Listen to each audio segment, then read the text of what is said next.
Hey listeners, this is Alca7raz again. With me is Nemesis Prime, and welcome, once again, to Pony 411 at Everfree Northwest.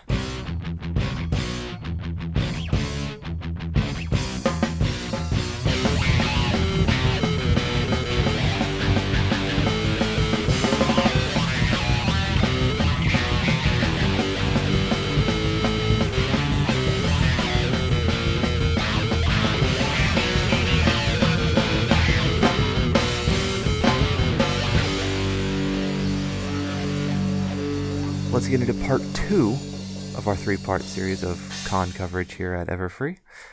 Today was a pretty good day, I think. It was a lot more eventful than last day. We weren't getting here late or whatnot. We got to a couple more panels than yesterday. I went to 2, one bit more interesting than the other one, at least for you listeners. But you went to a panel first. Which one did you go to? I went to the panel, I think it was called The Producers, by Jim Miller and Jason Thiessen. And there's just the two of them talking about the stuff they go through while making episodes and whatnot. And it's hosted by Full Papers. Yay, who shall be blamed for all mistakes. Yes. He's only worth $130, apparently. Apparently. Oh, well. Yep, they sold him off at the charity auction. Or his expertise, anyway. Which, a quick interjection, Everfree Northwest has raised just over $20,000 for the Seattle Children's Hospital. So that's that's really cool. Yep. Anyway, at the panel I was at, like I said, they were talking about just the general stuff when it comes to making episodes. They're part of every single piece of making the show. Yeah. And they also admit, yes, Hasbro does have a say. Like, I know, like, people like to do the conspiracy theorist thing. Hasbro's ruining the show. Hasbro's taking control away, etc. So they've always had a hand in it. They've always. And they were just talking about how basically at the beginning of every season, it's like Hasbro wants to do this. This is what Hasbro's doing with the toy line. So they want us to do this, and this is what we want to do. We have to make it work together. Mix them together, make it work. And they also said that a lot of people have this conception that idea that they work on one episode, done, then work on another episode, done. No, they work on episodes constantly, talking about how in the morning they're reading scripts for one episode, and then in the afternoon they're doing the final bit of editing for another episode. So one thing when you have multiple teams, you can have them all running at different pieces at once. And also talking about how it's about a year between when they first, start talking about an episode to when it's finally released and we see it. A year. It's about a whole year at least. Time. They talk about. I think they said the season 5 premiere was first developed in fall of 2013. Wow. They don't have any real big breaks. I think Jason actually admitted that his last major break he had was in Christmas 2012. Wow. No breaks on our hype train, but no breaks on their work either. Exactly. They're also talking about, a lot of their inspirations were things like, Jim likes Batman, Looney Tunes, indie comics. And also Jason likes Looney Tunes, and he also watched the My Little Pony Tales. Oh. That second series. Interesting. Spin-off series thing that was in the early 90s. Yeah. And, of course, like a lot of us, he didn't want to admit that he watched it. Oh, a little bit of they kind of teased a little bit about some upcoming stuff. No real information, but just kind of little things to look forward to. Like Jim said that one upcoming episode was a huge pain to actually pull off. I mean, they came up with this idea, like, that's great. And then they actually started going, why do we do this to ourselves? Which I understand that. Yeah. Very well. And so he loved the Discord episode, the recent one. He loves that. And he said he also loves 513, which is, 13th episode. And if you listened to us last week, you know that that's apparently the Luna Dream episode. Possibly, yeah. That's likely, that one. Or supremely likely. He also gave an interesting little tidbit about the Discord episode recent, which was the alternate dimension that he was going to throw Tree Hugger into. It was originally just going to be stock footage of real horses. That would have been funny. And then he said, and Hasbro said no, and then he said he thinks now that the puppet was funnier than the original idea. Some might disagree. I think the puppet works quite well. And yeah, they also said that sometimes stuff that the fandom latches onto just takes them by surprise, like Coco Pommel. They just had no idea she was going to be so popular with anyone. They had something else in mind. This is going to be the popular thing in this episode. Did they say what it was? No, they never did. Oh. They just kind of...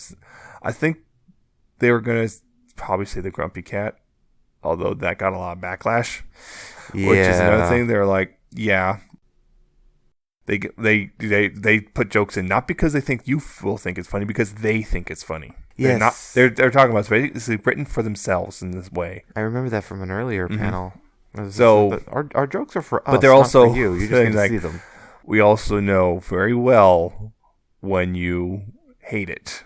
We are very aware of it. They also had a bit of a question and answer thing. Surprisingly, I think a lot of people were, a lot of us were talking about the season 5 premiere. We thought, wow, they got away with this, because it's kind of a dark subject matter for. Because it's kind of heavy. And Hasbro's like, they had no problems with it. There was no compromise. Interesting. It's just do it. We think it's cool. Interesting. Mm-hmm. A lot of people thought that Discord episode was kind of had weird stuff, and including Discord's home. He says 513 is even weirder. Even weirder. Oh boy, we're going to be in for a trip. Oh, they also talked about the evolution of the season 5 premiere, which was, at one point, it was just they're going to become blank flanks when, got hit by Starlight. And then they kind of realized they run into some weird issues. They kind of contradict themselves from earlier episodes, so it became the equality mark instead, which kind of the idea was it binds them to a particular ideal. Jim, as probably Jim Miller was the voice of Troubleshoes. Yes. And that just kind of was a joke at first. And then it just became a real thing. Oh, this was an interesting one. People have argued about the main 6 ages for a long time. Lauren Faust once said she imagined them as young adults. Yeah. So that would imply early 20s. They say 16 to 25, somewhere in that range. They said they might actually, and they also implied, they didn't say it, but they implied that the ponies might actually be high school age, and that ponies in general reach adulthood sooner than we generally consider adulthood. So they age faster but have shorter lifespans, kind of. Not necessarily that. I mean, more like they're considered adults at a younger age.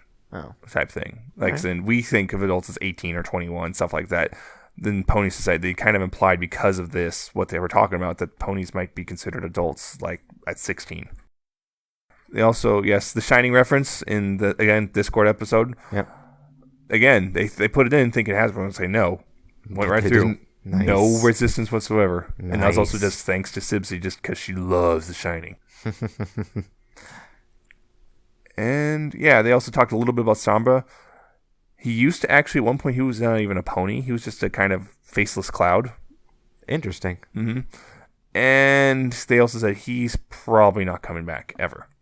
So, that was most of the more interesting things. They talked about other stuff. There's some goofy jokes. There's always goofy jokes like that. As far as the show goes, I think your panel was a little bit more interesting than the one I went to. The more interesting of the two that I went to was John Delancey's show itself.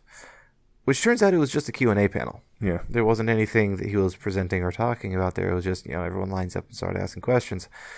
So you got, your usual... Stupid questions. All the kids went first, which makes sense. They sort of screened them, but then they kind of stopped, and I think they should have kept going. Yeah. That's... Everyone wanted to ask him, favorite pony and such like that. He doesn't want to do those. He doesn't really know how to answer those, because if you think about it, he didn't show up until season 2, and then he even just kind then of showed up, did one. He did one thing. He did it because he's got his own home studio. He did it from home remotely without meeting anyone, and then that was it for like a month until it actually aired before you even heard anything else about it. So, and even on top of that, he's only done like 5 episodes so far, so he doesn't really have enough information about the detailed character personalities to really talk about that kind of stuff. However, there was some interesting tidbits that did come out of the questions, like where he came from, how he got his start. Mm-hmm. He comes apparently from a very, very classical background, like Shakespearean. That's actually one of his bigger things. He used to read a ton of poetry, for one, and that's actually one of the things he recommends for anyone wanting to try and get do what he does. read poetry. He especially likes Dickens, apparently. That's not really poetry, though. I know. Well, it's one of the things he likes for reading. Yeah. So stuff like that. Apparently, he was a bad student. Mainly, as they found out later, he's dyslexic. Yeah. That I didn't actually know, but that caused him problems in schooling. And it wasn't until he tried doing some Shakespeare auditions that he got his land in the college that he went to, his acting stuff. It wasn't a whole bunch of super interesting, because it was just a standard Q&A panel. Basically, one of the things, the community, why he loves his community so much, is because he realizes that it's not what it first seems. The whole idea that don't judge a book by its cover, because that's where it came from. And he likes it, so the community is different when you actually start looking into it. And that's what draws him, those kind of things. So, yeah, and someone actually asked him if he thought the fandom would grow after the show. To which he replied, "Is the Star Trek fandom still growing?" Yes, it is, even though the show's been gone for quite some time. Original show, and then the second version, and the third one, and the fourth one. It did keep coming back, but even then, it's then still... the other one. I mean, now we have the movies, but the original show, the fandom never stopped growing, ever. It was like a 20-ish year gap between those two episodes? Something like that, and it just kept growing between those. So yeah, he thinks the fandom at least will be here to stay. Yeah. So, all in all, it was it was pretty interesting. So some little tidbits really here. Pony though, just because he doesn't have a lot to do with it. He just doesn't have a lot to do with it, and so he doesn't know a lot about it. Yeah, he did seem very much more enthused with doing voice work than like video work. Yeah. The whole, like, you can't see the people you're working with. You have to build the images in your head as you do the voice work, and that's another reason he said read poetry, because poetry really works on that, because it builds that imagery with words. So yeah, all in all, pretty interesting. Right. So. I don't think there's anything else big that we can talk to. Got autographs, and autograph room was kind of crazy. Lines are kind of crazy. Yeah, the lines were kind of crazy, but that's to be expected. Taps is kind of crazy. Just follow our Twitter and you'll find that out. So yeah, and unless you have anything else to add, I think we can cut for that. Not really. All right. Stay tuned till tomorrow when we cover the last day. Part 3. Part 3. That'll happen about the same time tomorrow, hopefully. So until then, this is Pony 411 signing out.